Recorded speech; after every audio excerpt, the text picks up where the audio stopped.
Hi, I'm Ross Tayler. Welcome to Sacred Sundays, a space to slow down, tune in, and return to what's sacred within and around you. Some weeks you'll hear a sound-based offering to open the space. Other times we'll simply begin in conversation. However it unfolds, this is an invitation into presence, connection, and the beauty of the unseen. So pour a cup of tea, settle in, and let's begin. Today we're honored to welcome Reverend Nicole Powell, a gifted medium and licensed, ordained spiritualist minister based in the beautiful Cowichan Valley. Nicole has devoted herself full-time to the practice of mediumship and spiritual teaching since 2015. She is the author of the teaching memoir, The Power, A Call to Mediumship, and is just weeks away from releasing its highly anticipated sequel, The Light, the Dark, A Journey to Wholeness. Known for her deep compassion and intuitive insight, Nicole brings a sense of peace and warmth to everyone she works with, whether through her readings, speaking, or teaching in the classroom. Welcome, Nicole. Thank you so much for having me on your show today. I'm so blessed to be here, Ross.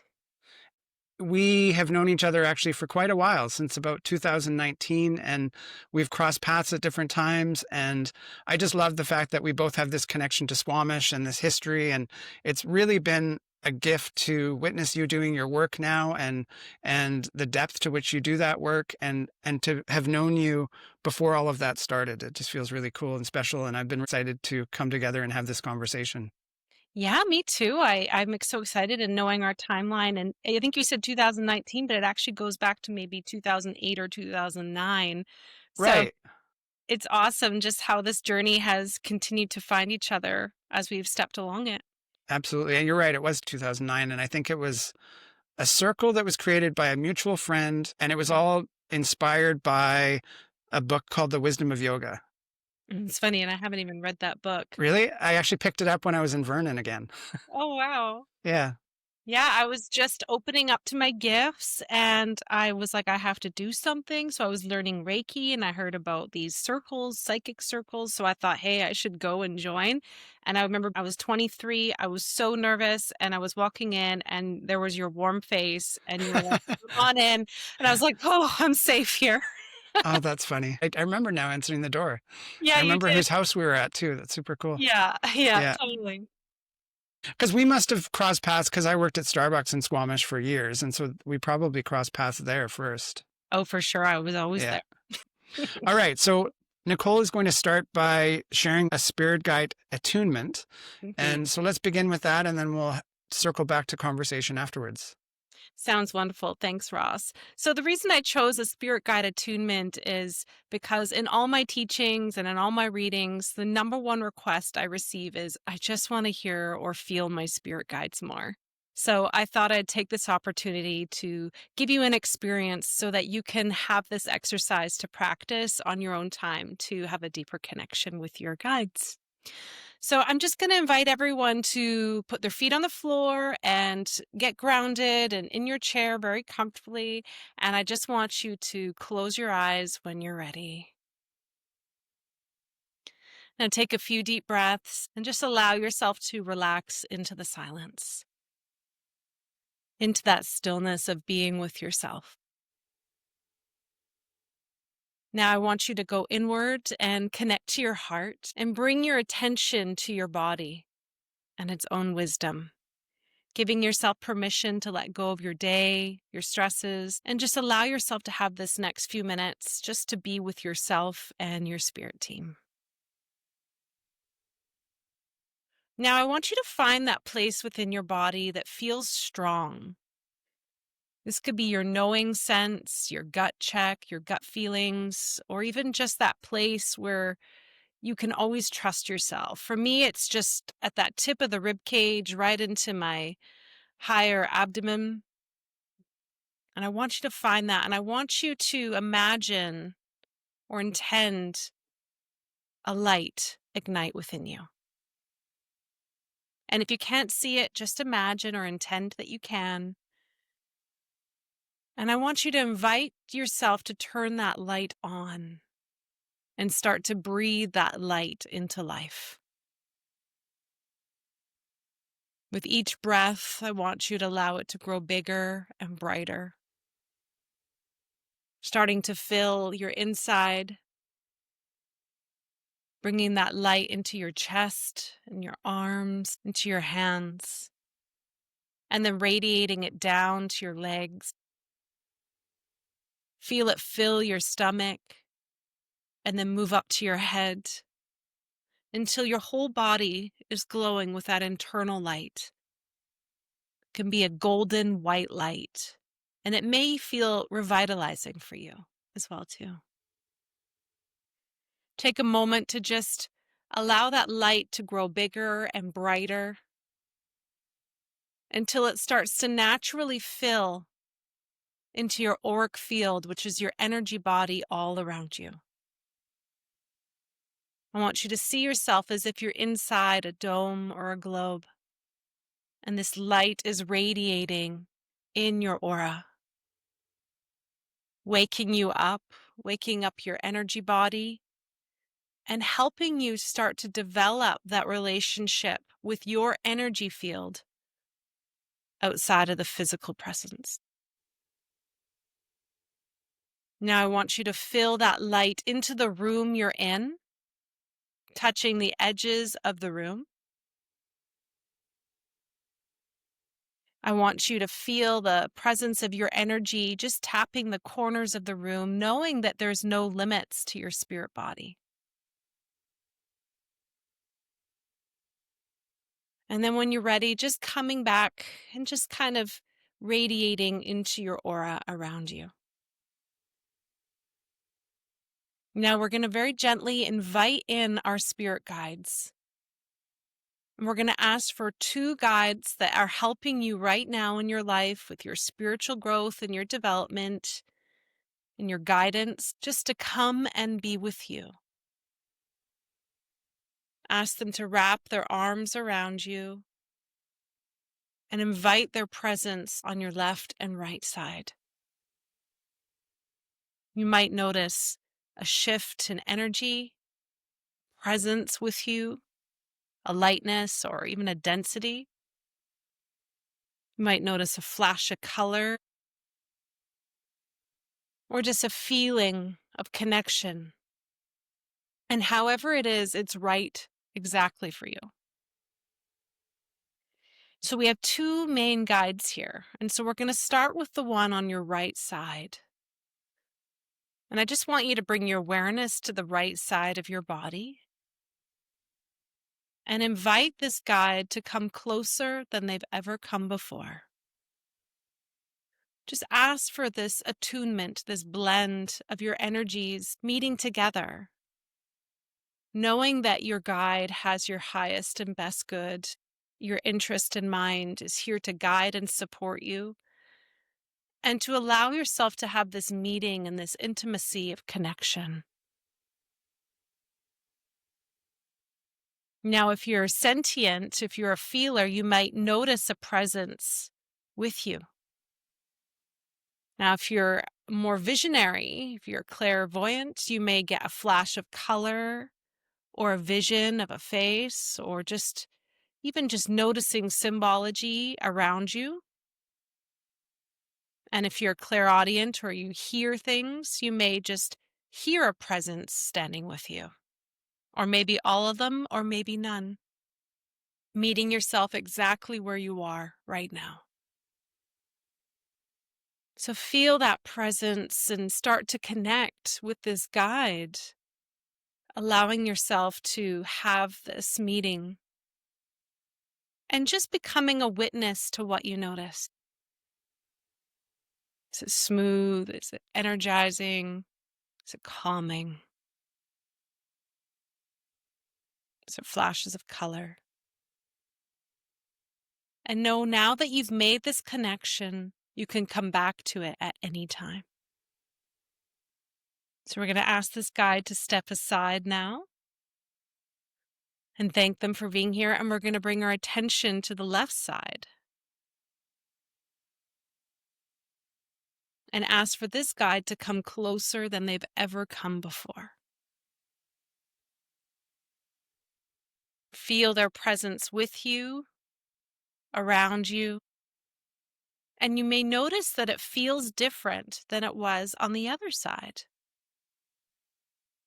You may notice that this guide has a different energy signature, or a different color, or different vibration to attune with.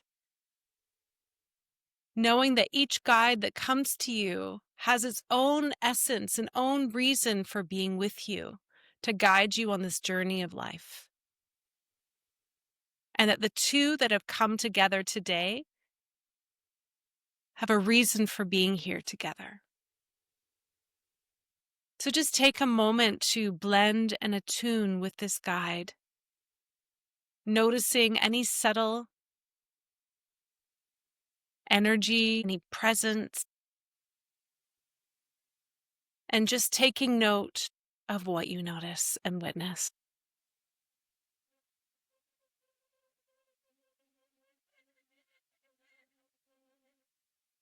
And now this guide is going to step aside.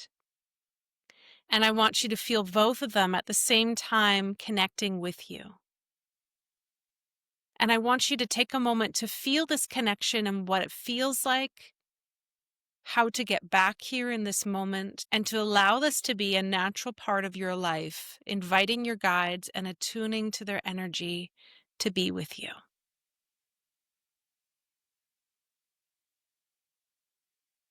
Now I want you to thank them for being here and this introduction or this reunion if you've done this before.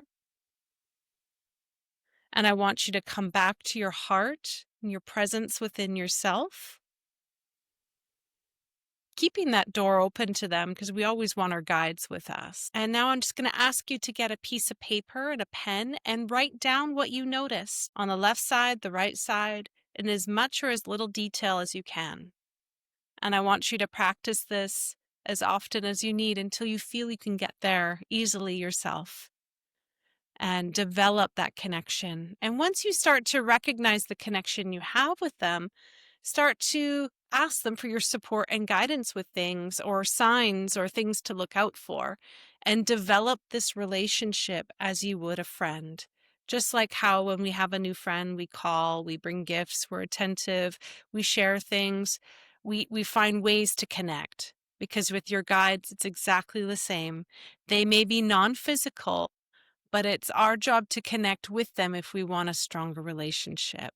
They have no expectations, but life just gets better or enhanced when you have your guides working with you to help you reach those higher states of consciousness and to make better decisions for yourself. Thank you. Thanks, Nicole. What a beautiful gift. I really enjoyed that experience. And I just imagine so many of our listeners really appreciating that experience and perhaps connecting to their guides for the first time. Oh, yeah. Giving people that experience to connect with their guides themselves has been very empowering and very fulfilling. It's almost like introducing people to a soulmate, and they're like, thank you for making that connection for me. Like, it's like you set somebody up. Mm-hmm. And even for myself, I got to have a different experience of connecting with my guides in that Right? way. Yeah, I really appreciated feeling that.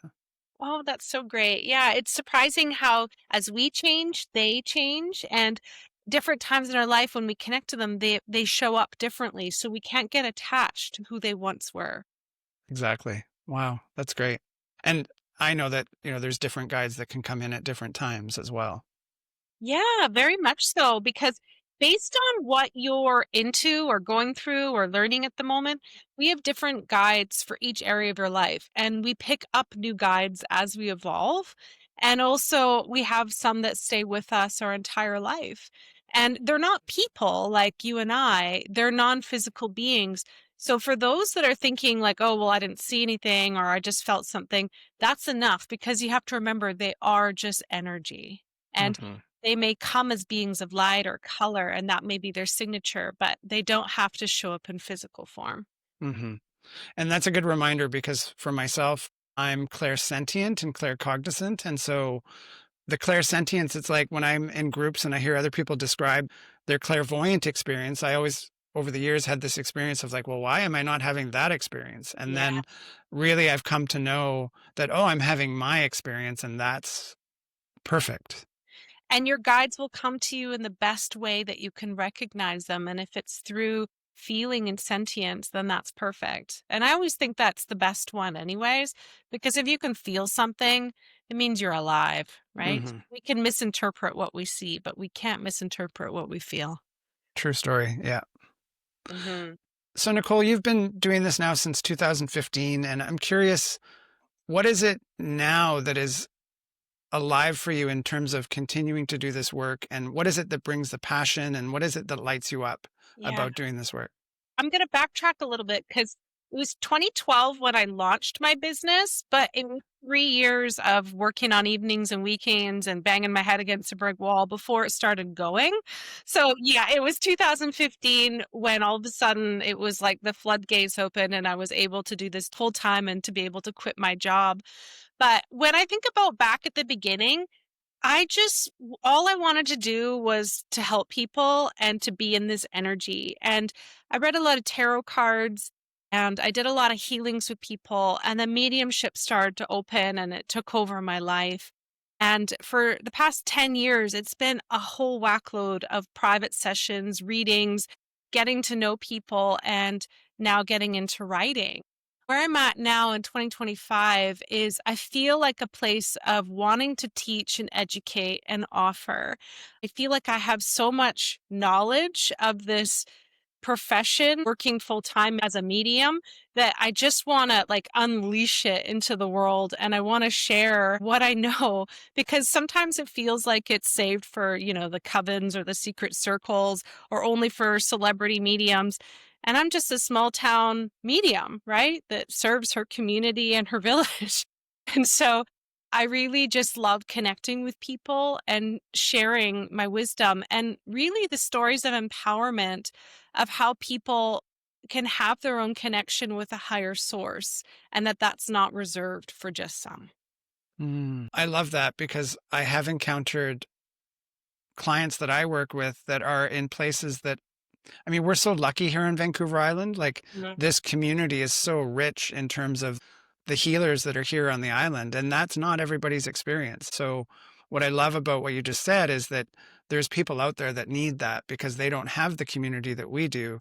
And to be able to reach out to someone like you that gives that grassroots approach to teaching and sharing this information, Yeah. I love that. It's brilliant. Yeah, I mean, my friends opened up the Blue Caterpillar Emporium in Cobble Hill, like a metaphysical tea shop, and I've been doing presentations there. I got one this weekend on spirit guides. I've been renting out yurts with my friends, and we've been doing like circles with meditations and breath work and cacao.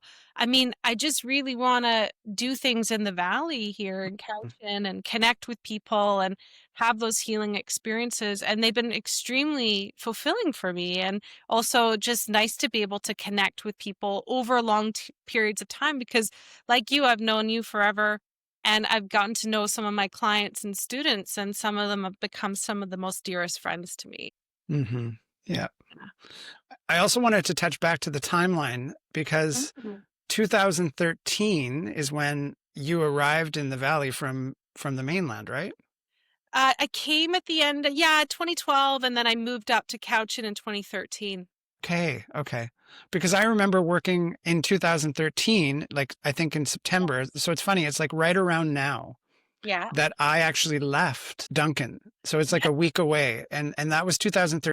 And I remember that because I was working at a cell phone store in Duncan and that's when I ran into you. Yeah, I mean, I came up island and I needed a new phone. I walked into Telus and I'm like, oh my gosh, there's Ross again. And you got me a new phone, you got me a phone number, and I still have that phone number. That's really funny. But Yeah. yeah, we do have a way of running into each other when there's big moments. And I Hmm. was thinking about this because it almost feels like you're kind of like an accountability partner in this lifetime that we just kind of cross paths when we're really stepping into something new. Right. And so I kind of consider you as someone who's really good luck for me. Oh, nice. I appreciate that. Because I think the next time after that was Matt Kahn in Vancouver, which was like Yes. 2018. 2018. Yeah, I remember coming over to Vancouver and then sitting down and you were there. And, Hmm. there's 300 people in the room. How did I end up sitting next to you? And I'm not surprised, but Yeah. again, major milestone change in my life. Yeah. That's when I started taking on the path of ministry. And so there you were sitting next to me. I love it. Yeah. And then you moved to Vernon too, didn't you? That's right. Yeah. I went to Vernon. I was there for 4 years. Wow. And then of course arrived back at the island. And one of the first things I do is go to one of your mediumship sessions at, I can't think of the name right now. I always get it wrong anyway, but at the Spiritualist Church. Yeah. Yeah, there you were. And then I was resigning that day. Yeah. Which was really funny. And then I see you again when I'm putting on a mediumship event up in Nanaimo. And, I'm trying to do something new. And then there's Ross sitting in the front. I love it. That's so great. So back to the mediumship. Mm-hmm. What would you say to someone who is really doubting whether they have these gifts or not, or any gifts for that matter, because mediumship is really just a doorway to so many other things. Yeah. What would you say to that person? I would tell them what I tell most people is you have to develop a meditation practice, because until you can be with yourself, you can't be with spirit, because you have to go inward. I always suggest people get a journal and start documenting things and asking questions in their diary or their journal to start to get inquisitive, because it is very much like as you get to know spirit, you get to know yourself. And that's where they're leading you, is inward. And just like anything else, like playing the piano or, learning to cook, you do have to put the time in and the energy. And the more you do, the better you get. And it's almost like you get rewarded the more discipline and time you invest into things. And in that practice is when you start to notice the natural gifts coming through. Now, for mediumship, you can't control what your gift is going to be. It could be healing, it could be psychic, it could be connecting with loved ones, or it could be art and creativity or music, or it could be everything.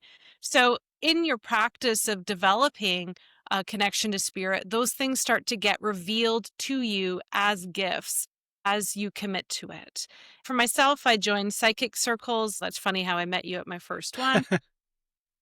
But those practices and places are great ways to develop skills and development. And also just having a network and community or a place to go to be able to have like-minded conversations and friends. Yeah, I love that. And that brings up a couple more questions, and maybe you can kind of weave them together. What would you say to someone about how to deal with the people in their current community that might have judgment around what it is they're doing? And then the other is, what about people who don't have the community around them? Yeah. Let me answer one question at a time and try and Sure. remember what your first one was. And it's funny. I just finished a reading, and what I said to her is what I'm going to say to you. There's some point in your life where your freedom becomes more important than the judgment of other people. And coming out of the spiritual closet is a journey for all of us. But there's almost like this moment where it's too painful not to, and you just don't care anymore. You know what I mean? It's like for me, I had close calls with death. I was having all these health issues. And if I didn't reach for spirit, I probably wouldn't be here. And wouldn't I want to share that with the world to people who actually cared? Because I know for myself, when there's people judging me, I probably shouldn't be hanging out with those people. And when I can be my true self, I start to magnetize the right people that are like me or complementary or synergistic, that we can all move forward in the right direction. And we don't choose our family, but we do choose our friends. And family may not understand, but that doesn't matter, because after a while they get used to it. And friendships, they evolve and change as you change anyways. So part of the path of spiritual growth and development is to reach a point of loving yourself enough to be your true self.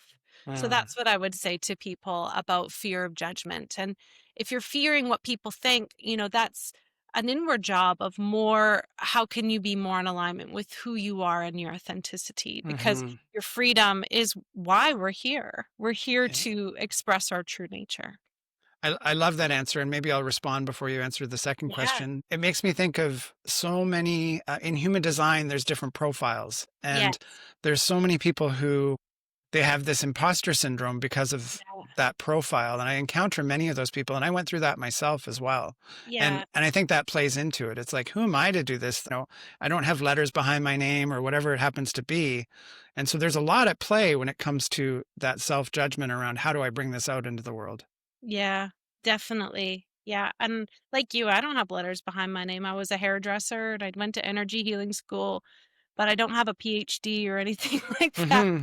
For sure, I thought I needed to do that, but I feel my gifts work in different ways, which is Totally. more creative and expressively. I remember that there was a therapist that I work with at the Troper Center in Squamish, Mhm, and she came up to me one day. We were having a conversation about coaching, and I said, mhm. I'm not really sure about the efficacy of coaching anymore because I'm doing my own work and diving into somatic work, Yeah, and I said I just really question coaching in some ways, and she says, "Oh, Ross," she goes, "it doesn't matter." She goes, "You're not a coach, you're a therapist." And I said, "I'm not a therapist, you know that." I said, "I haven't been to school." And she goes, "Yeah, that's exactly what makes you a great therapist." And I was yeah, just like, wow. And then I had to work through the imposter syndrome around that. And it was a huge gift though, because it really opened up yeah. where I've gone. That's so true, and I'm so glad you're saying that because quite often clients will say to me, "Well, until I got the letters behind my name, no one will take me seriously." And I look at them, I'm like, "Yet you're seeing me and I don't have any letters behind my name." And they Hmm. go, "Oh, Nicole, that you're different." And I go, "No, it's not that I'm different. It's just that resonance, owning it and Hmm. staying within my lane, not pretending to be anything that I'm not or trying to, fake my way through." But life experience and owning your story, people are drawn to that because they go, "Ah, that person can help me." Right. Right? Right. Yeah. Because it's the simple, I've been where you've been. I can relate. Yeah. And Yeah. I would much rather go to somebody who has wisdom and experience than just someone who has letters behind a name, but maybe a very general website. I probably would Hmm. right past that person. Right. Fair Yeah. enough. I don't So remember your second question. it's okay. I'm holding it for you. It was just a question of like, what would you say to people who don't have the community to access where they are? Yeah, online community. Yeah. That's key, right? I mean, we're so blessed in the Cowichan Valley. You can't swing a cat without hitting a psychic, we like to say. And I kind of feel like we're in Glastonbury or Sedona, like we're in our own vortex or hub here Hmm. where people come from all over to get readings and go to metaphysical stuff here. So we are very blessed. But I notice that in other communities where it's not known, you have to find what's available to you. At this moment, there's so much online community and Hmm. hubs and community, and to go to retreats when you save up and can meet people at a town when they have things like that. That would be my suggestion for sure. Yeah, you got to find it somewhere because I remember when I went to the Arthur Findlay College the first time, everyone's like, wow, I didn't know there was other people that did this work. And you find out there's 100 people in your class and they have courses running 48 weeks of the year. So there's a lot of people in this world who are into this work. They were just isolated and didn't know it existed. It makes so much sense. And there is a whole world that we have access to that is so much broader than our immediate community. Absolutely. And sometimes I remember when I moved to Lake Cowichan because it's a little out of the way, they're like, "Oh, why are you moving out there? They don't have any of your stuff out there." And I said, "I'm going to create it." And so that's exactly what I did. I started running circles in Lake Cowichan because if there's no community here, I had to create it for what I was interested in. And that's exactly what Eckhart Tolle did. He just Yeah. started meeting and teaching in people's living rooms. Yeah. Yeah. And just invite people over to your living room and run a little meditation circle or something like that. Sometimes it does mean putting yourself out there. Hmm. And I've had the gift of witnessing you doing the group mediumship readings. And when I've watched you do the group sessions, I really feel a quality of like expertise and precision in the way that you do it that I haven't experienced in other ways before. How do you think you got to that place? Like how did you develop Yeah. your skills to be able to get to that place of comfort and confidence? And maybe that's why it's important to ask this question, is so that others have a feeling and a sense Mhm. of what your journey was. I mean, I was a healer for 6 years before mediumship opened up. So I definitely was patient and I didn't even know it was going to come, right? I was quite content doing tarot readings and healings, and the mediumship just blew open when I was doing somatic therapy. It's kind of funny. But I was really blessed that the people in my community that I was in a mediumship development circle with said, "Hey, you got a real gift here. Why don't you take it further and go to some of the top schools that train people in this?" So I did. I went, to England, I went to Holland, I went to the States, and I just found who was in the top of this profession, and I just started dropping all my money into those places and learning, right? And I did that for about 8 years. And I got so passionate about it, I couldn't stop. And I got really good feedback. I took feedback. I was coachable and I trained. And then I made sure that I was available on the island to find safe places where I could do it. And for me, that was the spiritualist churches. And they allowed me to step up and start doing platform readings. So consistency, discipline, and showing up and doing that over time and taking feedback and training was how I got there. So I kind of felt like I was trained like an athlete. Once I kind of felt like I was in a groove with it, it started getting really fun, and I wanted to share that with others. And I started training other people to do that too. And it really does show that you've had that level of practice, because it does make sense, actually, the training like an athlete. It lines up. Yeah, I mean, it was every area of my life. I couldn't just compartmentalize mediumship. And then I think too, because I had a full-time practice, so it was my full-time job. So Hmm. I was doing it every day and learning from spirit every day. Right. And it's interesting because things have started to shift now. I don't feel as connected to it as I did before, and that my gifts are starting to open up in other ways. But that was a good 10 years of my life where I was just fully in it. Yeah. And there's often talk of, or I've witnessed that some mediums, there's a physical impact that it Mhm. has on them. And I'm just curious if you've experienced that. Oh, yeah. I mean, you have to be really careful because you are working with a higher consciousness. So that energy can be quite um a lot on the body. You can, rev up your nervous system if you're doing it too much, or it can exhaust you. So I feel through that whole process, I really had to develop a deeper relationship with my body. And falling into exhaustion is still something I get met with quite frequently. So keeping enough space to move back from that. And for me, it's always kind of come out in migraines. Mm. I've had to not overdo it in that area. And at this point, I work 3 days a week doing readings and then, 1 or 2 other days doing other things. But that's a good balance for me. And I find if I can give any guidance to mediums is have it in a balance. Don't do it more than half your life because it will start to affect your health. And it's so important to stay balanced in areas of your life and to, when you're downloading such higher states of consciousness, it needs to express itself. And so that's how I got into art and music and writing, is because I had so much pent up energy, it needed somewhere to go.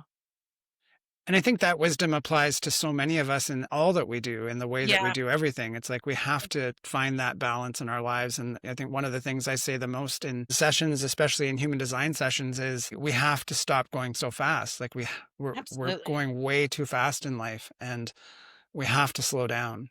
We do. And part Yeah. of slowing down is connecting with yourself. Yeah. Yeah. You can't stay up in the ethers forever, right? I mean, Hmm. we have to be humans and we have to embody the teachings, because when you're connecting to a higher source, they are passing through all this information and it imprints you, and you have to walk your talk and you have to be able to live your life. Yeah. Absolutely. Yeah. So when you were talking about your journey, you made the comment that when you were doing somatic work, you blew open, and that's when your gifts come through. Yeah. And I'm so curious about that, because what do you think the mechanics of that were? Like, what is it that Yeah. actually happened there? Yeah. So I think you remember I took the integrative energy healing program at Right. Langara, and that was when I opened my business as a healer. And then I was getting kind of bored and I was like, I think there's more school. So I started looking into somatic, and Langara was offering a new course program. It was trauma informed somatic and integrative energy healing at the time with this amazing trauma therapist. Hmm. So I went to Vancouver and I took the program, and I was halfway through the program. And I remember I was like lying on the massage table receiving a healing, and something unwound in my neck. And it was Hmm. like an old car accident, or I don't even know if it was car accident. I think it was like from being when I was on a bike and I fell off a bike and something unwound in my neck. So it was like impact. And all of a sudden, I just remember looking up and there was like a presence of spirit. And it was like in the unwinding of being so tense and so trapped in my body, feeling so uncomfortable, it became expressed and something revealed itself. You know, we have to be brave when we start to look at areas of our body or our life where we have limitations, because behind that is always a gift, you know? And I feel with myself, the sensitivity was always there, but I was always trying to, you know, eat my way through or kind of hold people at bay. I mean, I was a hairdresser, so I had to deal with a lot of BS. And I was always just kind of frozen, you know? But in somatic work, I really unwound and relaxed, and I landed in my body, and then that sensitivity increased in a safe way. And it all happened through my neck. Wow, that's amazing. So literally like the channel opened up through your neck. Yeah, and you know, the throat is the voice of spirit, and it's the bridge between the upper and lower world. Right. So when you do release the neck, a lot can come through that area. Wow, that's amazing. I barely finished the program because by the time the year ended, I was doing mediumship and I didn't even care about the program anymore. I love that. I also love the reference to the BS that you put up with as a hairdresser, because I can relate to that. The 10 years I worked for Starbucks. I don't understand how my nervous system was able to do that. You just shut down because people are talking at you and they treat you like garbage. And I didn't know any better. It was my first career, but I look back and I go, man, I put up with a lot. And I shouldn't have taken any of that. And that's still to date the hardest job I ever had. I remember the day that I told a customer to F off. I was like, I'm done. Yeah. I can't do this anymore. Something's gone wrong. Yeah. Yeah. So true. So I want to ask one more question before we close. And perhaps you could just share a little bit about the book that's coming out soon.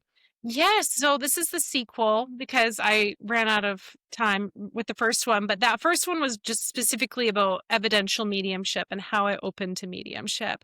And the second book, The Light, the Dark, A Journey to Wholeness, is about what's next. So it's like you've had awakening, you believe in a higher power. Now it's the process of spiritual maturity and self-responsibility and living an intuitive life. So I share a little bit more about my story and how I got into intuitive aspects and development, and also learning about the shadow self and those other aspects of our life, because we can't just be light chasers. We have to accept ourselves as whole. And in that, we learn so much. And so this book comes out in a couple weeks, and I'm really excited about it. I feel very vulnerable in it. It's very me. I don't feel like I have any barriers on it, or I'm not trying to prove anything. And this book feels like it was a real turning point in my life, being able to read it. And it feels like almost like a revealing. I love that. And I think we could talk for another half an hour just about the things that you brought up that are going to be in that book. But I think instead I'll read the book and buy the book. So I'm glad that you were able to share that. Thanks, Ross. And I always like to close with the same question. What's one simple way that you think someone could connect with the sacred today? Just go inward into the silence. Just set your alarm for 5 minutes and just put your phone down and close your eyes and take a breath and just go inward and just be with yourself. That is the sacred. The address is right within you. We always look for something outside, but it's right there in you. I love that. Thank you. Thank you. And for people who want to stay connected or explore more of your work, where's the best place for them to find you? I think my website is kind of a good meeting ground. It's just nicolepowell.ca. It has links to my books and also my newsletter, which shows all my events that are both in person and online. And also it has a wait list for readings. Excellent. And can people pre-order the book now? Not yet. I'm doing it through Amazon, but I will definitely be letting everyone know on my newsletter the day it's published. Okay, perfect. So happy to have had you here and to be able to have this conversation and the depth that you brought, and just so grateful for the gifts that you bring and the way that you work in the world, and be able to share that with you today.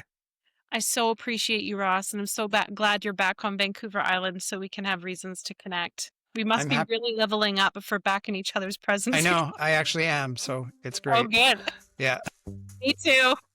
And to everyone listening, thank you for tuning in. And until next time, take good care. Thank you for joining us here on Sacred Sundays. I hope something in today's offering spoke to your spirit, stirred something true, or simply gave you a moment to breathe. You can find more Sacred Sundays episodes, as well as other conversations from the Sacred Village podcast at sacredvillagepodcast.com. Feel free to share this episode with someone who might need it.